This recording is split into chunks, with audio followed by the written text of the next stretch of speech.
A corrupção na América Latina é um tema amplíssimo, que remonta às épocas em que esses territórios faziam parte do Império Espanhol. O tema que nos ocupa hoje é um tristemente célebre e sórdido caso de corrupção política que abalou as bases da sociedade colombiana. Tanto pela natureza disruptiva, violenta e criminosa da pessoa em questão, quanto por seu legado. Em um conflito político e social de mais de 70 anos que assola a nação neogranadina. A simples menção de seu nome de batismo, Pablo, assim como de seu sobrenome, causam espanto, dor, repulsa, até mesmo admiração, e foram inspiração para produções de grande sucesso, tanto na televisão quanto no cinema.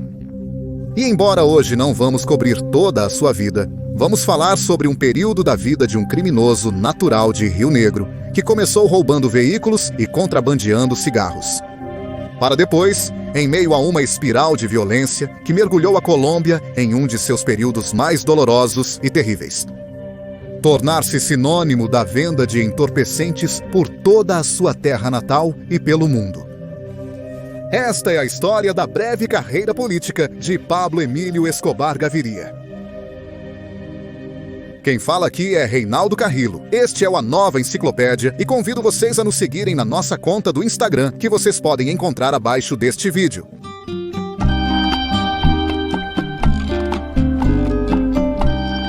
Pablo Escobar foi um conhecido comerciante de substâncias psicoativas ilegais, chefe da organização criminosa conhecida como o Cartel de Medellín. Ambicioso e violento, de origens humildes no coração da Colômbia rural. Desde muito pequeno, ele se viu confrontado com as iniquidades próprias da sociedade neogranadina, algo que sempre lhe causou um profundo ressentimento.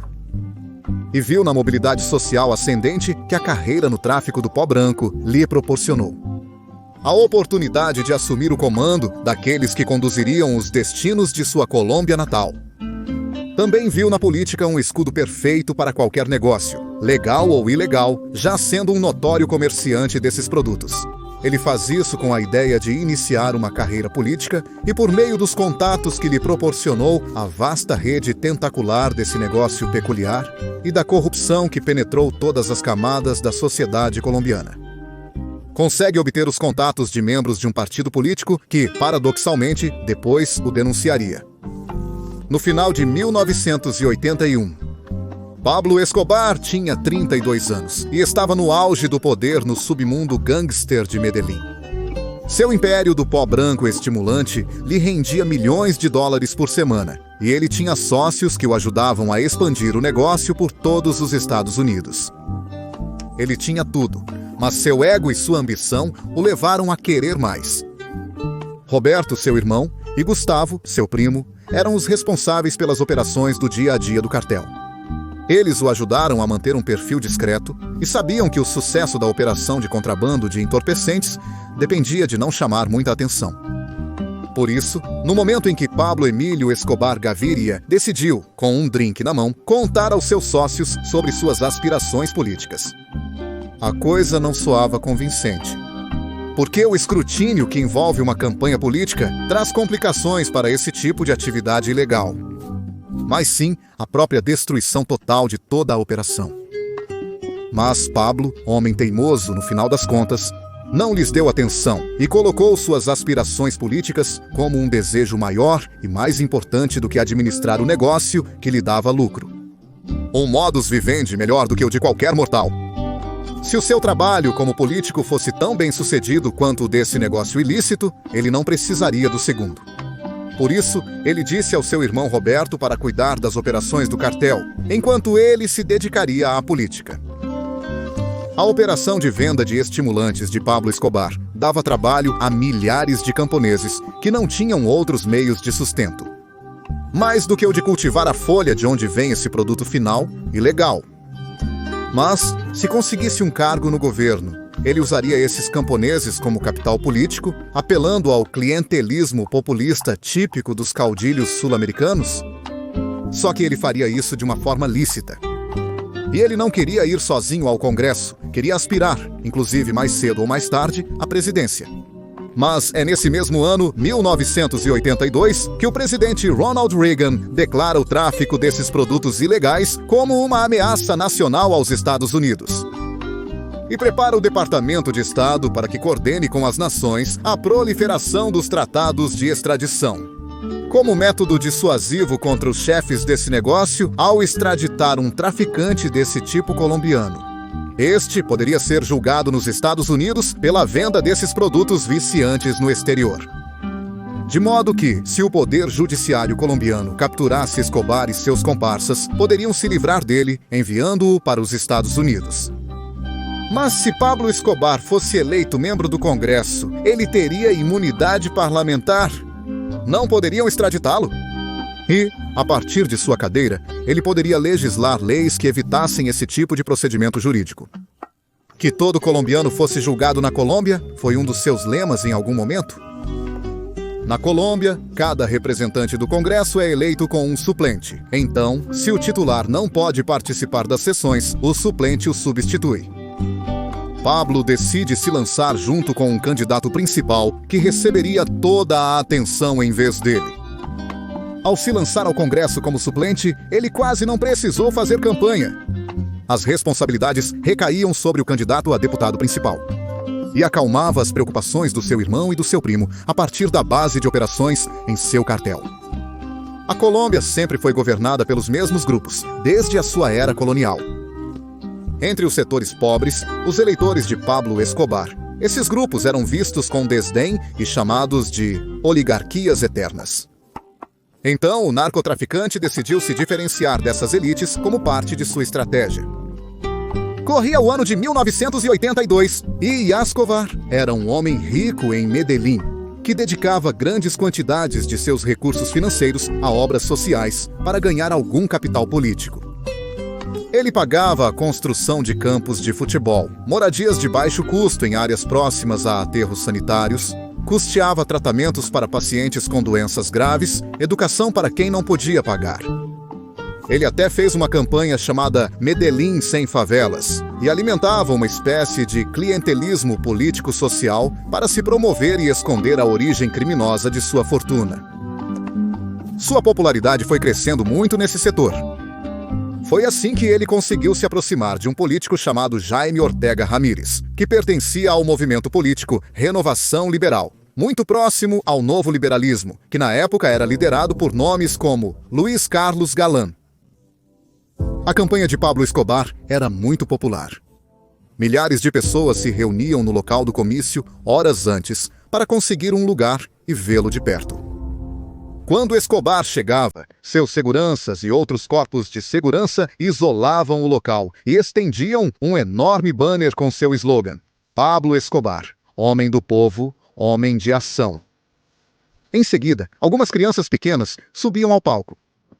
A sobrinha de Escobar aparecia no palco e cantava uma música escrita pela mãe de Escobar, Emilda.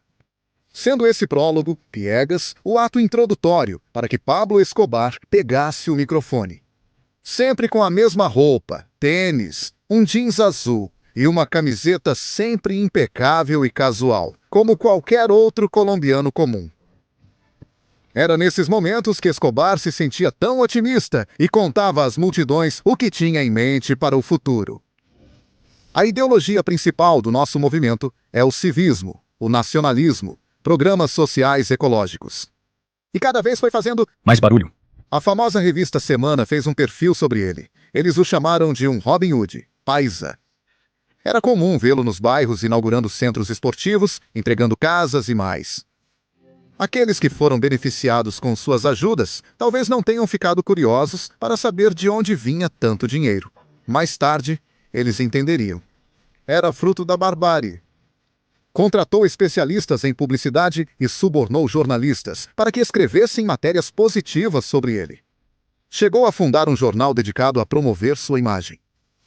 No fim das contas, a dupla triunfa e Escobar chega ao Congresso como deputado suplente, resultado de uma aliança entre o Movimento de Renovação Liberal e o Movimento Alternativa Popular. No dia em que ele estreia no Congresso, A um Escobar sem gravata é impedido de entrar por não cumprir a etiqueta e as normas. Então Escobar faz malabarismos com seus seguranças e a vigilância para conseguir uma. Assim, ele entra todo descombinado, vestido com um visual improvisado, que o fazia se destacar entre seus colegas do Legislativo. Pelo destaque de seu terno cor creme, entre tantos paletós cinzas, pretos e marrons. Se Escobar queria subir no sistema, precisava fazer parte dele, e esse não foi um bom primeiro passo. Da mesma forma, rumores sobre ele e sua verdadeira profissão já começavam a circular nos círculos políticos, e também logo nos círculos da mídia da Colômbia. Havia alguém que não engolia a propaganda de Escobar, e esse alguém era Rodrigo Lara Bonilla. O ministro da Justiça da Colômbia, Lara Bonilla, denunciou no Congresso e sugeriu à imprensa que esse novo e peculiar congressista, chamado Pablo, havia recebido dinheiro proveniente da venda do pó branco. No meio de uma reunião no Capitólio, aproveitou para fazer alusão ao Paisa. Abro aspas. Existem investigações nos Estados Unidos que não posso divulgar, que informem aqui nesta noite na Câmara sobre atos criminosos do suplente do Dr. Ortega, sentenciou o ministro da Justiça. Lara Bonilla tinha informações de que Escobar era um grande mafioso e logo começou a agir a respeito, nesse dia em que Escobar estreia no Congresso. Seu deputado principal, Jairo Ortega, distribui uma fotocópia de um cheque emitido para Lara Bonilla por um traficante. Como parte de uma argumentação de que ninguém estava isento de receber dinheiro sujo nas campanhas, replica Escobar em uma coletiva de imprensa posterior. Quero informar à opinião pública que o senhor ministro da Justiça tem um prazo de 24 horas para apresentar as provas concretas da acusação que fez contra mim.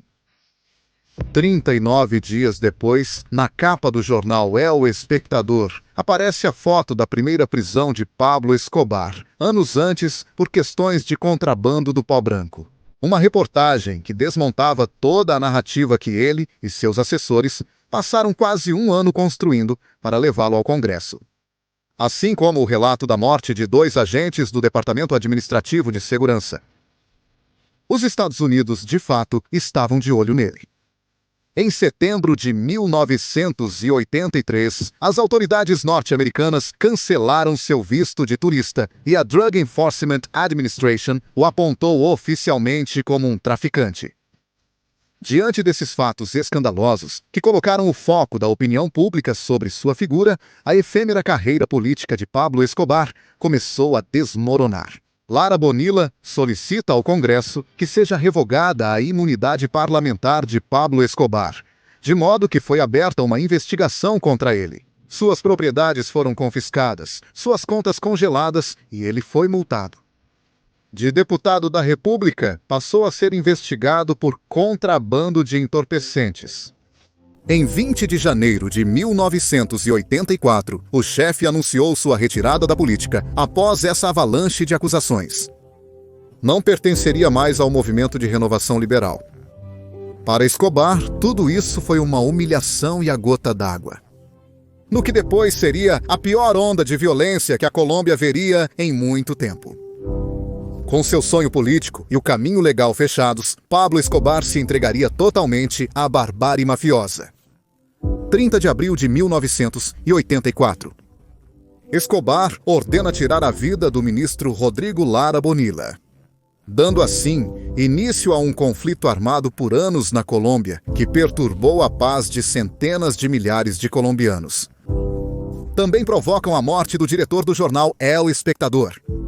E nos anos seguintes, tiraram a vida de centenas de juízes, policiais, promotores e incontáveis civis. No que seria a vingança de Pablo Escobar após sua expulsão do Legislativo. Vingança acompanhada de sequestros, extorsões e carros-bomba.